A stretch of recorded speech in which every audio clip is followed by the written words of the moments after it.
Welcome back to Movie Recapped. Today I will show you a comedy, romance, horror film from 2020, titled Spontaneous. Spoilers ahead. Watch out and take care. Mara is seen sitting in class, bored as heck. She drops her pencil and when she reaches for it, the girl in front of her explodes. Mara says that the girl was nice and normal, not particularly explosive. Everyone runs out of the classroom, except for her. The two of them were never really friends, just classmates. All of the students like the dead girl, but one of them in particular. As the kids run out of the building, Tess finds Mara in front and asks her what happened. She can't believe it, but then sees Mara's shoes. Forensics are seen taking evidence from the classroom. The only thing really damaged in the explosion was the girl, everything else, as Mara says, was aesthetics. Her classmates are taken to a police station and questioned. Mara jokes with the police officer, but he sees through her wit. Next, they're given the opportunity to shower and Mara asks if she could get her shoes back. The police gives the students new clothes and make them wait in the station. Dylan makes an offbeat comment how the whole thing looked like a Cronenberg movie, but only Mara laughs. The rest talk about their theories on why the thing happened, when one of the girls asks when they'll let them go. Mara says that will happen when they can be sure if the thing doesn't happen again to one of them. Mara's parents pick her up from the police station and bring her home. When they arrive she goes to her room and smokes pot. Then gets a text from someone telling her that they have a crush on her. They continue texting and she giggles. The girl's funeral is the next day. Mara and Tess watch as the girl's father takes a sticker from his car. Then they go to get some shrooms from the Dalton twins. Tess thinks it's a bad idea. Later, they're getting coffee and Mara puts all of the mushrooms in her latte. The two of them were friends since they were very young and plan to remain friends until they're old and live in a beach house together. They talk about the girl that died, when Dylan approaches and asks to join them. He flirts with Mara and she realizes that he was the boy that texted her before. Dylan tells them that what happened made him think about life and that now he wants to live his to the fullest. Mara gets sick because of the mushrooms and throws up in the toilet, while Dylan holds her hair. She starts hallucinating and tells him about it. He thinks that that's awesome. Her hallucinations continue through the night and he stays with her. They talk about what happened, saying that they both missed seeing it. Dylan gets her home and asks her out on a date. Later, her and Tess are lying in her bed and talking. Mara says that she won't continue taking drugs. Tess asks if she's cried yet and tells her that she cries all the time. It's the day of the homecoming game and the two girls arrive at school wearing costumes. They see that the other students have built a shrine for the dead girl, when Dylan joins them. He recognizes Mara's costume as Carrie. Later the two of them talk in the library and she asks him how he got a crush on her. He tells her that it started on the first day he saw her and everything grew from there. The day the girl died and Mara said that it could happen to all of them too made him decide to ask her out and stop waiting for the right moment. At the game, she's taking photos of the jocks, waiting for their jerseys to line up and spell something dirty. He laughs at her jokes, then she tells him about the moment she realized she liked him. They have a nice moment together, when something happens during the game. Everyone runs out screaming, because one of the players has exploded. Dylan grabs Mara's hand and drags her out of there. They hug behind the sports arena. The city becomes an important news story.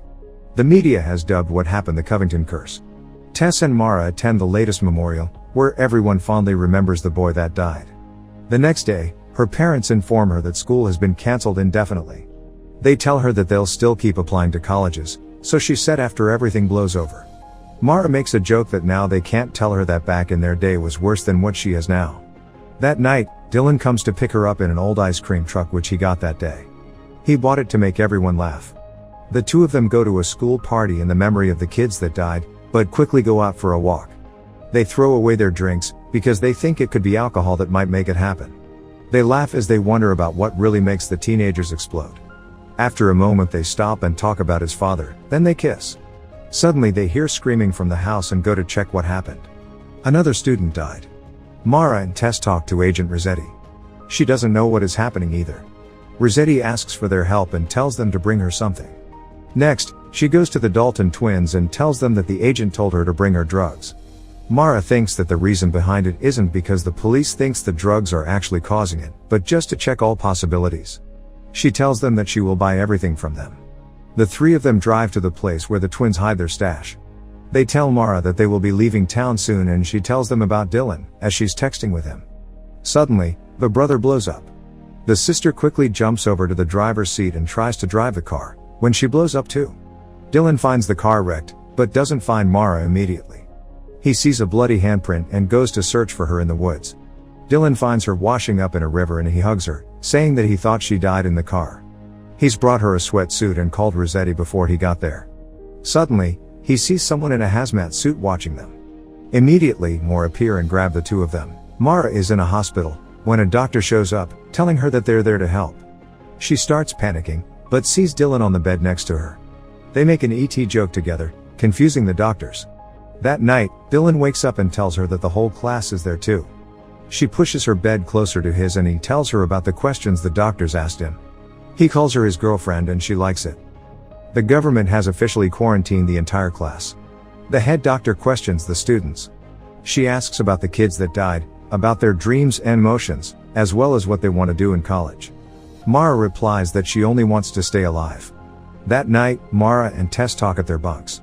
Tess is worried that it might happen to Mara and makes her promise that it won't. She says that if Mara goes, so would she. The next day, the class is in a recreational chamber. Mara complains that she's bored and says that they should break out. No one wants to or have already tried, so they start talking about the explosions. Two boys argue if it's a curse or not. Dylan shares a dumb idea and everyone ridicules him. Him and Mara make out in the shower. Later, a government official shows the teenagers a PowerPoint presentation and offers to answer all of their questions. Mara doesn't understand what they're actually doing to help them and makes fun of him. The official gives a cliched reply and the kids laugh at him, but get angry quickly. One of them explodes. Then another one explodes while sleeping. Tests are being done in the facility. The parents of the kids wait outside of the facility and the doctor comes out to tell one of the couples what has happened to their child. The kids keep dying and all of the tests and the drugs they are giving them fail.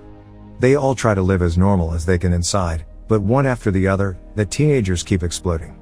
Even the doctors working in the facility get restless. The blue pill that they are being given seems to start working. Everyone in the facility is happy about it. At one point they release the kids in the custody of their parents. Mara's mom and dad drive her home, when she sees that there are no Christmas decorations in the city. Her father tells her that no one felt festive, but when they arrive home they surprise her with a tree. Later, the three of them are decorating the tree, when her father hands her her vape and tells her that she's terrible at hiding the fact that she smokes pot. They all vape together and talk about adulthood and her graduation. Before bed, Mara takes one of the blue pills. The next day, Dylan is at her house. They sleep together for the first time. Mara asks him if they're safe and Dylan says that he doesn't know, but that they should take it one day at a time and go back to school. She doesn't want to go back. Their class is the only one that will be going to school in the same building. One of their teachers tells them a story of how he'd seen someone blow up when he was a soldier. He tells them that he'll help them graduate. Later, Rossetti is taking Mara's blood pressure and they talk about the nickname of the blue pill, the snooze button, which Mara doesn't like. Rossetti doesn't think that it's over. For Valentine's Day, Mara decorates Dylan's barn and the two of them have a party there just for them. He tells her that he loves her and she says the F word back to him. They laugh about it, then Dylan asks her to spend the summer with him if they don't die. Tess and Mara are in a diner, waiting for their food, but the waitress is too scared to bring their food over to them. They leave. The next day, the doctor is in their school explaining the snooze button pill to them. She says that while it isn't a cure, it's a treatment. The doctor gets a volunteer to make a point, but as soon as the kid starts following her instruction, he explodes. Suddenly, another one explodes too. Then a third one. All of them run out, but kids just keep blowing up. Mara is with Dylan and can't get to Tess in the commotion. All of them are running and trying to get out, as kids keep exploding. Mara gets left behind and when a schoolmate tries to help her, he explodes too. She finds a door and gets out of the school. Dylan meets her outside and they embrace. Suddenly, Dylan explodes right in front of her. Mara walks home covered in blood. Rossetti finds her and takes her to a hospital. A fragment of his jaw hit her in the head. Her mom goes to the hospital and helps her wash off. That night, she sleeps between her parents. She gets really depressed and stops taking the pills, refusing to communicate. Dylan's funeral comes and goes. Tess tries to get her out of her room, but Mara just sits there watching videos of Dylan. At one point she leaves her room and makes cocktails for her dad. Mara calls the cocktail "All My Friends and Boyfriend Are Dead." She drinks the drink and her dad tells her that he's not equipped to deal with this. Mara tries to joke, but just keeps getting drunk. She leaves her house that night drunk and the next day shows up at Tess's house, still drunk. They argue about going to school. Tess doesn't know how to help her because Mara has lost all hope. She goes to school, leaving Mara behind. After that, Mara storms a protest about the curse, then steals alcohol from a store. The people that work there let her take it.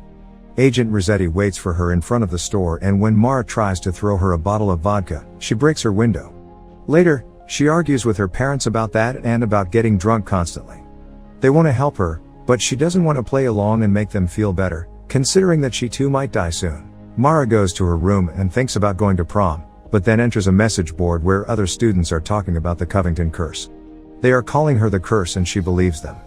Mara goes to her school and visits the memorial for the first girl, then her classroom, and finally the place where Dylan died. It's the night of the prom and Mara is sitting on a swing. Tess joins her and they start talking about their future again. She tells Mara that she's leaving Covington that night. Before she leaves, Tess tells Mara that she'll always be her best friend. Mara eventually makes it to prom, drunk. The atmosphere inside is terrible. Everyone is doing their own thing and she laughs about it, then goes to spike the punch. Her teachers don't do anything about it. She takes it with her and drinks it alone. Later, she goes up to the stage and says that she's sorry for killing everyone, sorry for being the curse. Mara says that she hates herself for hurting everyone and then accepts her diploma. The girl after her says the same and Mara boos her. Suddenly, other girls say the same thing. Mara goes to the graveyard to visit Dylan's grave. She tells him that she loves him too and lies down on his tomb. His mom finds her there and asks to join her, then lies down beside her. Mara apologizes for not coming to the funeral and tells his mom about the first time she hung out with Dylan. His mom says that he told her that he held Mara's hair, and the girl asks her if she thought she was bad news. The mom says that she just thought that Mara was in a lot of pain and didn't know how to deal with it. Mara tells her that she feels like she's dying and that she's scared all the time. Dylan's mom says that life just feels like that sometimes and that none of the kids deserved what happened to them. Mara asks her if she's okay, and when she shakes her head, the girl holds her. She comes back home the next day with her parents waiting for her. Mara apologizes to them and they reconcile. Eventually, she takes of her bandage and remembers Dylan as she looks at the scar. After a few months, the explosions stop. Mara says goodbye to Rossetti. She continues taking the snooze button and goes on with her life. Mara is leaving for college in Dylan's truck. Her parents worry if it's safe, but still let her go. They say goodbye and she drives off. She drives by the school, which is going to be torn down. By the end of the school year, 31 students had died. Mara lived, even though she doesn't know why. She says that the lesson is that everyone dies and that you have to live your life the way you want to. Mara can imagine her future, what she'll do and the boy she'll date or marry. She thinks she'll even be a mom, or maybe even the president one day. At the end of the day, bad stuff is going to happen. That's inevitable. She won't waste her life waiting for something that might never come for her.